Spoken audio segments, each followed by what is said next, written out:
understanding is the limit of the human brain. Understanding, anything that understands, wants to understand, or needs to be understood, is immature. And while you want to be understood, or need to be understood, you will be an immature being. You will be a human being. You will be a child.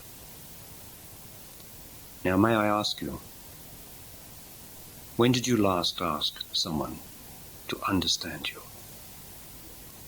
When did you last demand the need to be understood by your partner? Inasmuch as you did that, you are a child. For we are talking of maturity.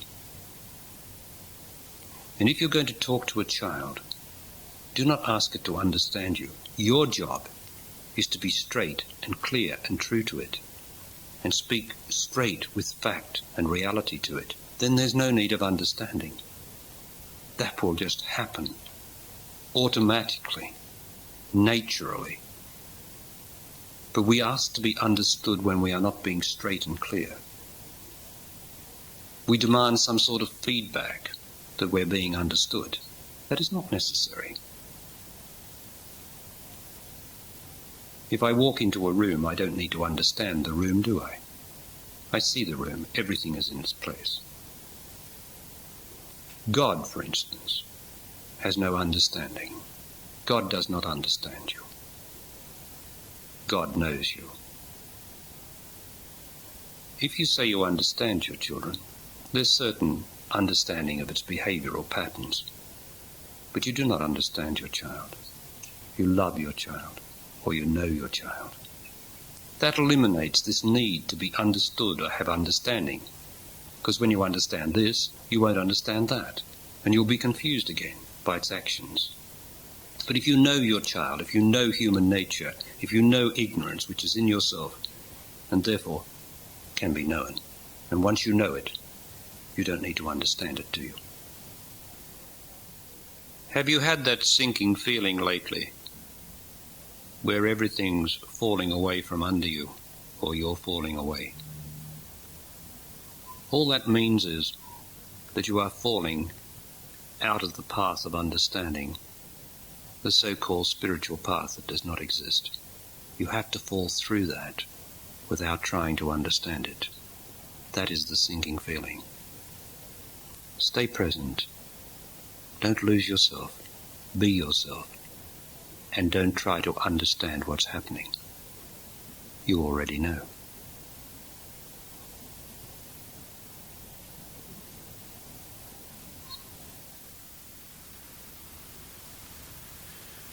Let us return to the beginning of this teaching.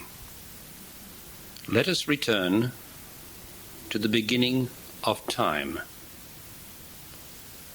They are both the same. The beginning of this teaching, the beginning of time, the truth is now. Now you have to return to this beginning now.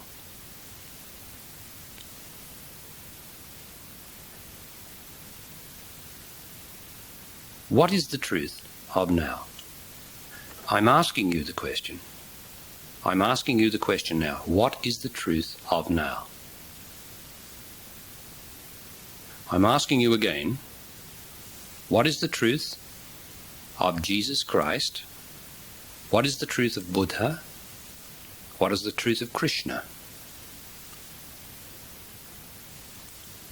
What is the truth of Krishnamurti? What is the truth of any teacher that you know?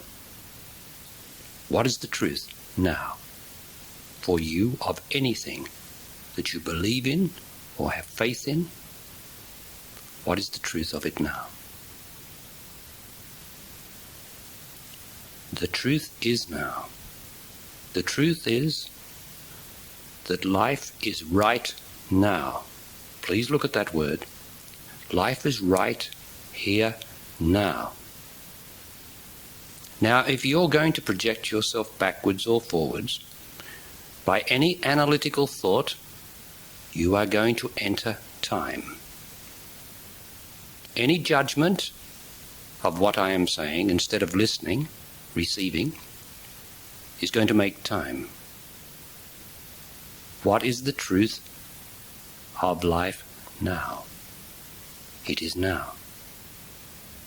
It is to be now, without movement, left or right, up or down, without any intellectual activity whatever. Now, does that make any difference to your existence? No, it doesn't. But you are then up with your existence. You have eliminated the distance between your existence and yourself. You have brought them together.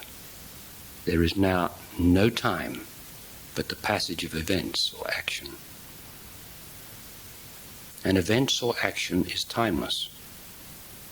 If you look around you, listen around you, you see movement of the wind, the trees, you see the people come into the room, you see the movement of your own hands, you hear your own voice or the voices of others. That is all movement, that is all action, that is all timeless. It never ceases, for when it ceases, you are no longer conscious. You are then unconscious or asleep. Now you have to get back to this reality. When you get away from me, from my speaking to you like this, you start to enter time. Your intellectual activity starts up, and as soon as you start to think about anything at all, you start to generate time. And time eventually leads to impatience, because you never have enough time. So you've always got to make more time, which means you've got to make more thought. You've got to work out what to do with your life, what to do with a particular problem. Every time you try to work something out, you make more time for yourself. And every time you make more time, you make more problem and more need to work it out. Now let's come back to the beginning again now. Let us make this absolutely real. What is the truth of Jesus Christ, for instance, now? Now you've got to remember something. You've got to have intellectual activity to know that Jesus Christ even exists as anything memorable. So if you remember the basis of the teaching of Jesus Christ, which is, you must love your neighbor as yourself, that means you've got to think, you've got to remember that. So therefore that is not the truth. To love your neighbor as yourself is not the truth. To love your neighbor as yourself is an action in time. There's got to be some distance in it. And if you endeavor to love your neighbor as yourself, you have entered time. You are performing according to some time-given code. And as beautiful as that might sound or seem to be, it is not the truth. Because that statement begins, or depends, on loving yourself. Listen to it. You must love your neighbor as yourself. Now there's two actions in that. You can only love your neighbor after you've loved yourself. Now how do you love yourself? That's the only action in this before loving your neighbor occurs. You love yourself by being now, by having no intellectual judgment, by not going outside this moment, by being now, as you are now, as I am now, in this body, here and now, without any movement of the mind. Now that is loving yourself. Now you'll notice that if you love your neighbor as yourself, you will maintain first of all the loving of yourself.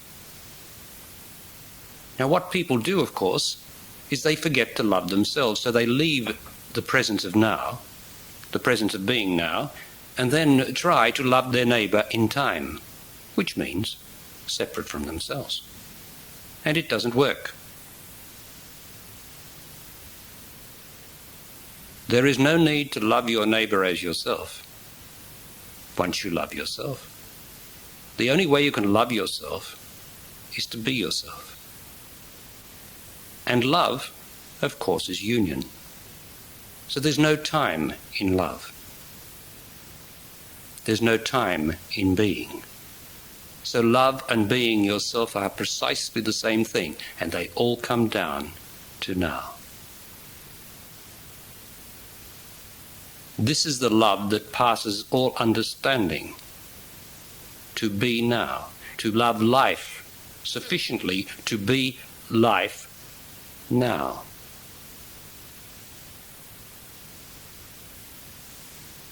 Now would you check, please, that you are being now?